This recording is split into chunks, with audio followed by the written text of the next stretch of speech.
بسم اللہ الرحمن الرحیم۔ السلام علیکم ورحمۃ اللہ۔ ایک بوڑھی عورت مسجد کے سامنے بھیک مانگتی تھی۔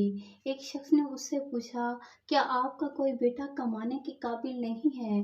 تو اس بوڑھی عورت نے کہا کہ ہے۔ تو پھر آپ یہاں کیوں بھیک مانگ رہی ہیں؟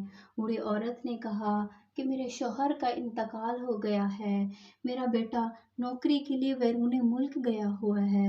جاتے ہوئے اخراجات کے لیے مجھے کچھ پیسے دے کر گیا تھا، وہ خرچ ہو گئے ہیں۔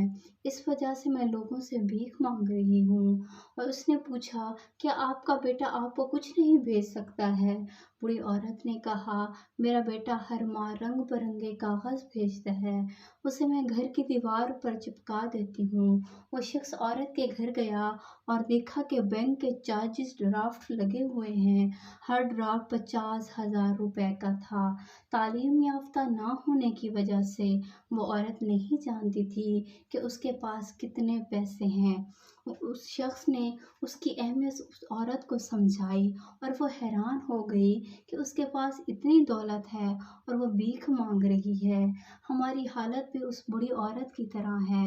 ہمارے پاس قرآن پاک ہے اور ہم اپنے منہ سے چومتے ہیں اور ماتھے پر لگا کر واپس اپنے گھر میں رکھ دیتے ہیں، لیکن ہم اس کا فائدہ اس صورت میں نہیں اٹھا سکتے جب ہم اس وقت پڑھ لیں گے، اس کے معنی تفسیر سمجھیں گے اور اس کو اپنی عملی زندگی میں لے آئیں گے۔